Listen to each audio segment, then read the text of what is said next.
여러분 안녕하십니까? 주간 종합뉴스입니다. 세종시가 발표한 시정 4기 첫 추경 예산안에 KTX 세종역 신설 타당성 검토 예산이 포함된 것으로 확인됐습니다. 실제로 추진될 경우 이번이 벌써 세 번째 연구 용역이 되는데요. 그 사이 국회 세종의사당 설치가 확정되는 등 여건 변화가 있었던 만큼 이번만은 다른 결과를 자신하고 있습니다. 김우순 기자의 보도입니다. 지금까지 KTX 세종역 설치와 관련한 타당성 조사 용역은 모두 두 차례 있었습니다. 지난 2017년 한국철도시설공단이 수행한 용역에선 경제적 편익 일명 BC가 0.59에 그쳤고 3년 뒤 세종시가 수행한 용역에선 BC가 0.86이 나왔습니다. 보통 BC는 1이 넘어야 경제적 타당성이 있는 것으로 보는데 두 조사 모두 1을 넘지 못한 겁니다. 그러나 두 번째 조사에서 수치가 크게 올라 1에 근접했고 또다시 3년 정도가 지난 지금 시점에서 다시 조사할 경우 1은 넘길 수 있을 것으로 세종시는 보고 있습니다. 이에 따라 시정 4기 첫 추경 예산에 관련 연구 용역비 1억 8천만 원을 편성했고 이 예산이 최종 확정되면 다음 달 중 관련 용역에 착수할 예정입니다.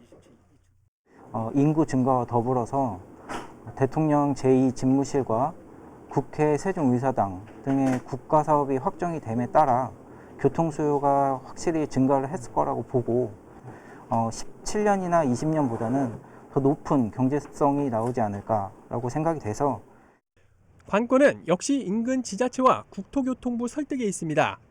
충북도와 청주시 등이 여전히 반대 입장을 분명히 하고 있고 국토부는 낮은 경제성과 인근 지자체의 반대 등의 이유로 불가 입장을 밝힌 바 있기 때문입니다. 결국 이번 용역에서 좋은 결과가 나오더라도 단기간에 빠르게 추진하기보단 2030년 전으로 실현 가능한 장기 과제로 추진될 가능성이 높아 보입니다.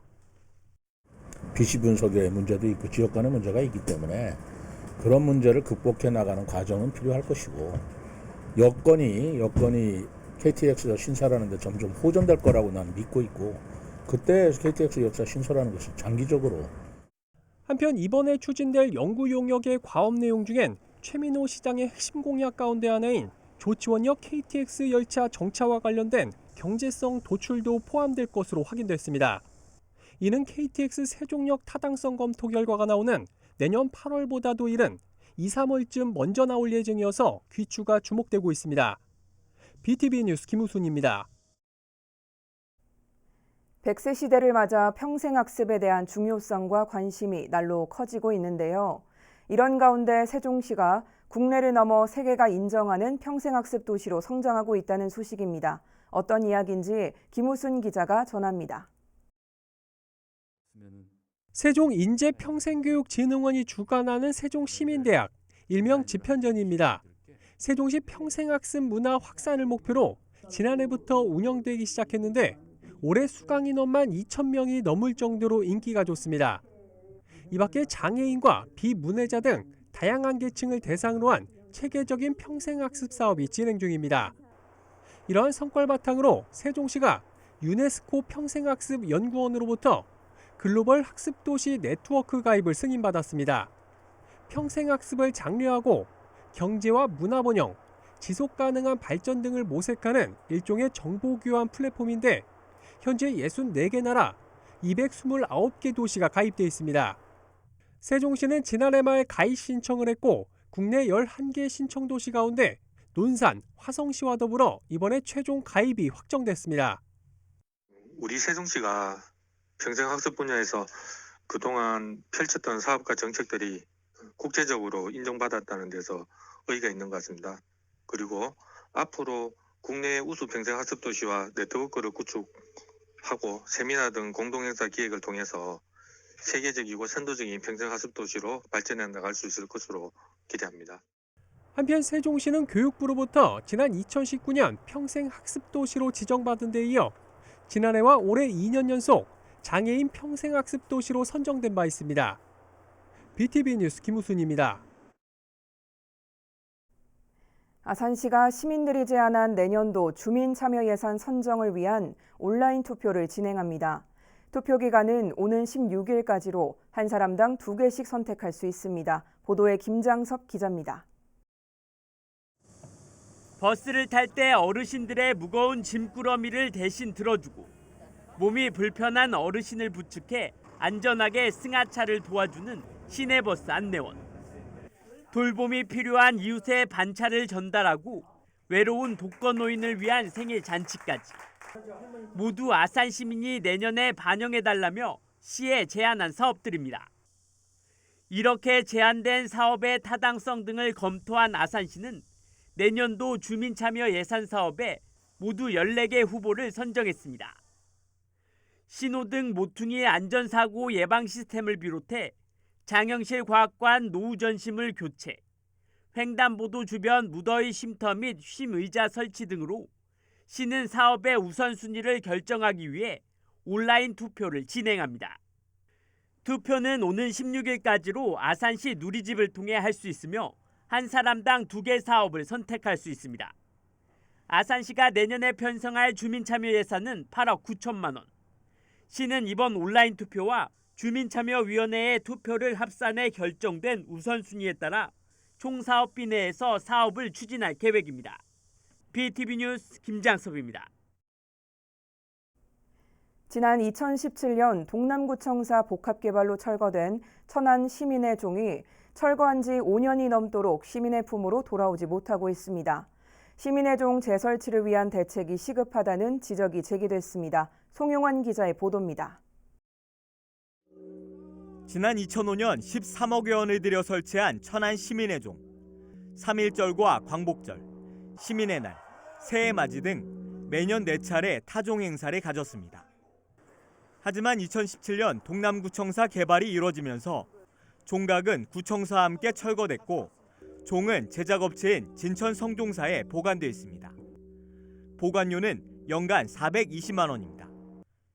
천안시는 지난 2020년 시민의 종 재설치를 위해 설문조사를 벌였고 시청 인근과 삼거리공원, 천안박물관 등이 설치 장소로 거론됐습니다. 그러나 조사를 마친 지 2년이 지나도록 구체적인 추진 계획을 세우지 못하고 있습니다. 이런 가운데 천안 시민의 종이 제 역할을 할 수 있도록 방안 마련이 시급하다는 지적이 제기됐습니다. 철거된 후 6년째 매년 420여만 원의 보관료를 지급하면서까지 방치하고 있는 것은 정서적 측면이나 또 경제적인 차원에서도 좀 적절치 않은 것 같습니다. 시민의 종을 다시 시민의 귀로 듣고 또 눈으로 보고 마음에 담을 수 있도록 조속한 대책을 촉구합니다. 한편 천안시는 시민의 종 재설치를 위한 연구 용역 예산을 확보하고 용역 결과에 따라 설치를 추진한다는 계획입니다. BTV 뉴스 송용환입니다.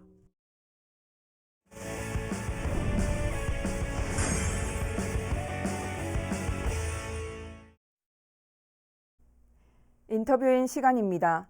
오늘은 새로 취임한 천안문화재단 안동순 대표이사를 만나봅니다.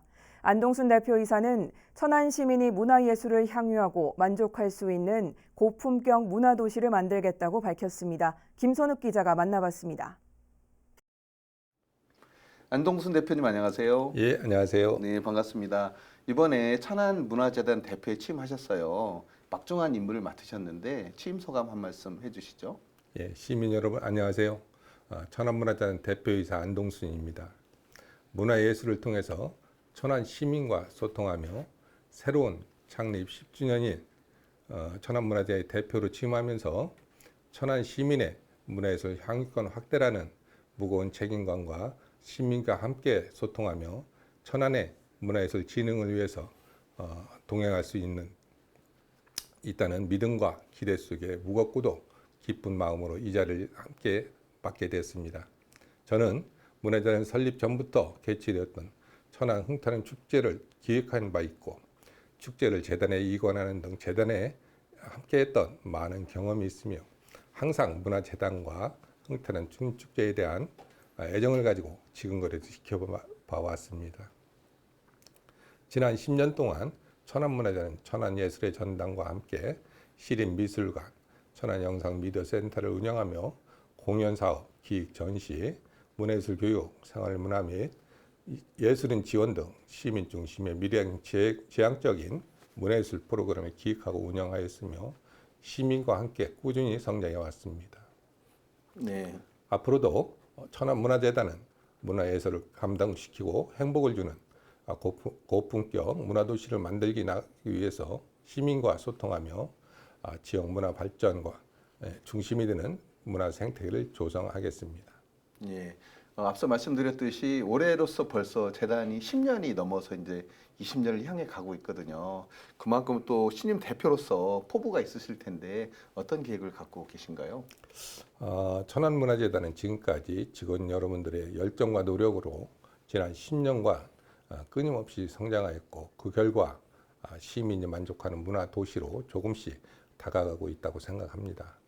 하지만 시민들의 문화예술에 대한 관심과 욕구가 증대되고 수준 높고 다채로운 문화예술 행사를 기대하고 있는 만큼 그 기대에 부응하기 위해서 앞으로 지역 문화예술가와 문화기관 단체와 협력해서 지역 내 문화적 욕구를 수용해 나가겠습니다. 네. 특히 우리 그 문화예술인에 대한 지원책도 많이 갖고 있는 걸로 알고 있거든요. 예를 들어서 기초문화예술 지원이라든지 다양한 방안이 있으실 텐데 어떻게 지원해 나갈 계획이신가요? 천안문화재단은 21년도에 그 지역 문화예술진흥기금 100억 원을 달성했습니다.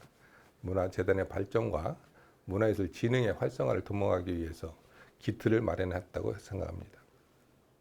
이에 만족하지 않고 올해에는 문화예술 후원회를 구성하고 적극적인 외부 기금을 유치를 통해서 시민들의 문화예술 향유와 문화 소외계층과 지역예술인 창작 지원의 활성화를 위한 매개자 역할을 수행하고자 다양한 시도를 할 계획입니다. 예. 또한 지역의 문화예술인 전문 인력을 양성하고 또 지원하는 거점 역할을 수행하여 지역 인재를 발굴하고 그들이 성장할 수 있는 여건을 조성해 문화예술 교육 기반을 마련할 계획입니다. 이를 위해서 기초문화예술 교육지원센터를 구축을 위한 국구를 확보하는 등 노력과 준비도 함께 진행할 예정입니다. 예. 지금 말씀 들어보니까 앞으로 문화예술인에 대한 지원이 굉장히 탄탄하겠구나 이런 생각이 들어서 기대감이 굉장히 많이 들고요. 그에 따라서 사실 우리 시민들도 그 3년 동안 코로나로 인해서 굉장히 문화 욕구를 많이 충족을 하지 못했었거든요. 이런 부분은 어떻게 해소해 나갈 계획이신가요? 지속되는 코로나19로 인해서 우리 재단이 계획한 많은 문화예술 사업 추진에 어려움을 많이 겪고 있습니다. 그러나 21년도 흥타령 축제에 도입한 드라이브 스루 방식에 현실적 제한에 포기하지 않고 역발상의 아이디어를 발휘해서 어떤 상황에서도 위기를 기회로 삼고 새롭게 변화할 수 있는 힘을 갖도록 할 것입니다. 그리고 우리 직원들 개개인의 역량을 강화해서 코로나 상황에 대한 다양한 문화 사례에 대한 관심을 갖고 또 현 트렌드에 맞는 문화예술 사업을 적극 발굴하고 추진할 수 있도록 끊임없이 노력할 예정입니다. 예.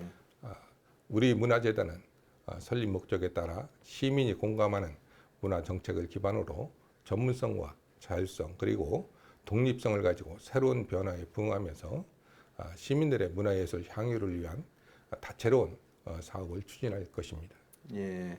준비를 정말로 잘하고 있구나 하는 생각이 드는데요. 특히 이제 또 곧 25일이면 우리 흥타령 춤 축제가 정말 시민들이 기대 속에 열리게 되는데 이번 축제 어떻게 준비하고 계신가요? 지난해 코로나19 장기화로 어려운 상황 속에서도 흥타령 축제는 비대면 자동차 공연 방식으로 포스트 코로나 시대를 고려한 새로운 축제의 패러다임을 제시한 바 있습니다.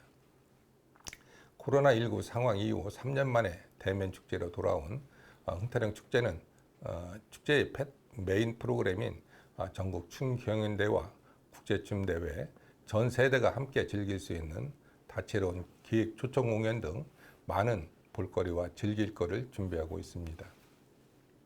다양한 장르 또 다양한 연령층이 경연 무대에서 오를 수 있는 기회를 마련하여 누구나 즐길 수 있는 프로그램으로 준비 중에 있으며 축제장 곳곳에 화려한 포토존과 미디어 아트웨이를 설치해서 시민과 전국에서 찾아오는 관광객을 위한 천안만의 흥미로운 볼거리와 즐길거리도 준비 중에 있습니다. 다양한 프로그램을 기획하고 준비해 관람객과 시민 여러분들께 안전하고 잊을 수 없는 추억을 선사할 수 있도록 최선의 노력을 다하겠습니다. 예, 이번 축제는 아무래도 3년 만에 열린다고 말씀하셨잖아요. 또 많은 준비를 하셨다니까 기대가 큰데 이 밖에 다른 더 특징적인 요소가 있다면 설명 한번 해주시죠. 가장 큰 변화는 축제 장소가 변경된 겁니다. 예. 기존에는 삼거리 공원에서 재개발 공사로 인해서 올해는 종합운동장에서 처음으로 새롭게 진행됩니다. 도심 한가운데서 진행되기 때문에 장점도 단점도 있을 텐데요. 축제장에 방문하는 관람객뿐만 아니라 주변의 거주 시민 또 소상공인분들 모두 불편함이 없이 즐길 수 있는 축제가 되도록 최선의 노력을 다하고 있겠습니다. 네, 아무래도 새로운 곳에서 또 새롭게 코로나 이후에 출발하는 축제이다 보니까 시민들의 기대가 굉장히 클 것 같아요. 마지막으로 우리 시민들께 당부의 말씀해 주시죠. 예, 우리 시민을 위해서 문화예술 향유권을 확대에 위해서 열심히 노력하겠습니다. 우리 문화재단에 관심을 갖고 지켜봐 주시고 또 적극적으로 문화예술 활동에 참여해 주시기 부탁드리겠습니다. 네. 감사합니다. 정말 마지막 말씀이 제가 쏙 와닿는 것이 많이 참여해달라는 부분이 굉장히 제 마음에 와닿았거든요. 문화예술을 함께하는 것이다 라는 생각을 하면서 앞으로 그 역할 잘 해주시기 기대하겠습니다. 오늘 이렇게 나와서 고맙습니다. 예, 감사합니다.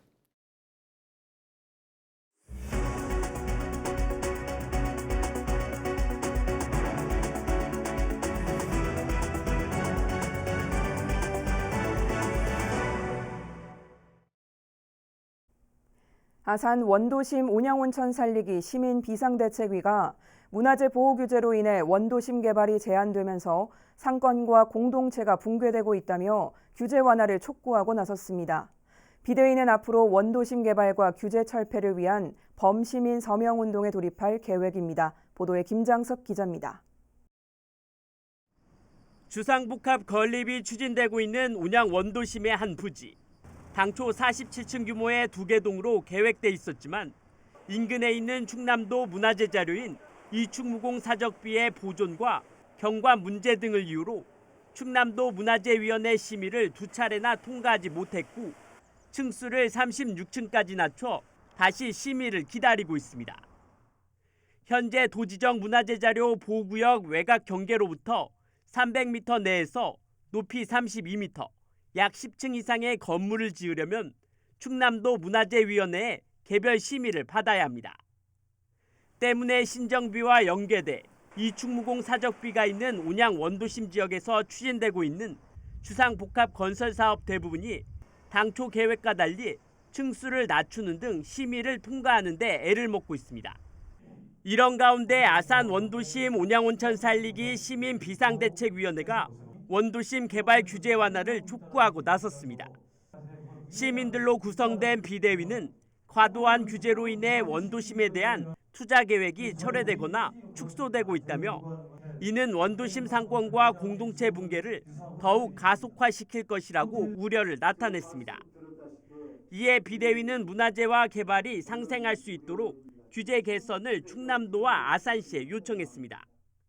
지난 수십 년간의 온양온천 원도심에 대한 충청남도 문화재심의위원회의 과도한 규제로 원도심 상권과 공동체가 급격히 붕괴되고 있습니다. 그럼에도 불구하고 인허가권을 가진 행정당국의 적극적인 대처가 없어 시민들이 직접 나서게 되었습니다. 아울러 아산시의 원도심 온양온천 살리기 전담 조직을 신설해 체계적인 개발을 촉구했습니다. 한편 창립 총회를 마친 비대위는 원도심 개발 및 규제 철폐를 위한 범시민 서명 운동을 전개할 계획입니다. BTV 뉴스 김장섭입니다. 세종 호수공원과 제천변 종촌이교 인근 산책로에 성숙한 반려동물 문화 정착의 내용을 담은 모자이크 벽화와 바닥 표시재가 설치됐습니다. 이는 올해 세종시 국민정책 디자인이 수행하는 첫 시험 프로그램의 일환으로 제작됐습니다. 특히 모자이크 벽화의 경우 시민들이 보내준 220여 장의 사진을 활용해 사람과 동물이 모두 행복하게 공존할 수 있는 세종을 만들어 나가자는 의미를 담았습니다. 세종시 장애인 콜택시 누리콜의 운행 방식이 다음 달부터 이용자가 원하는 시간에 즉시 호출하는 바로콜 방식으로 바뀝니다. 이는 이용하기 이틀 전에 사전 예약하는 현재 방식으로 인해 발생해온 이용자 불만을 해소하기 위한 조치입니다. 세종시는 바로콜 서비스 도입을 위해 상담원을 통하지 않고 차량 호출이 가능한 전화 자동응답 시스템을 새로 도입했으며 10월 한 달 동안 시범 운영을 거친 후 문제점을 보완해 11월부터 정식 운영할 예정이라고 밝혔습니다. 천안시가 제39회 천안시민의상 수상자를 발표했습니다. 올해 수상자는 교육학술부문 최승우 전 천성중 교감, 문화예술부문 장성균 천안향토문화연구회 연구위원, 사회봉사부문 장교용 영성기공 대표, 지역경제부문 강승구 K1전자 대표, 청소년 청년부문 윤여숭 천안시 태조산 청소년 수련관장입니다. 시상식은 오는 21일 흥타령 춤축제 개막식 중에 진행됩니다. 천안시와 대한제과협회 천안시 지부가 다음 달 9일과 10일 열리는 빵빵데이 천안을 앞두고 오는 16일까지 빵지순례단을 모집합니다. 빵지순례단은 행사 기간 제과업소를 방문하고 SNS에 후기를 올리는 미션을 수행하는데 올해는 지난해보다 3배 늘린 총 100팀 300여 명을 모집합니다. 4명 이하로 구성된 팀이라면 빵의 도시 천안 공식 홈페이지를 통해 국민 누구나 신청할 수 있습니다. 천안시 시설관리공단이 신규 직원 23명을 공개 채용합니다. 분야별 채용 인원은 일반직 9명, 공무직 5명, 업무직 2명, 기간제 7명 등이며 오는 13일까지 온라인으로 신청하면 됩니다. 채용 요건과 전형 일정 등 자세한 내용은 시설관리공단 홈페이지를 통해 확인할 수 있습니다. 이상으로 주간 종합 뉴스를 마칩니다. 시청해주신 여러분 고맙습니다.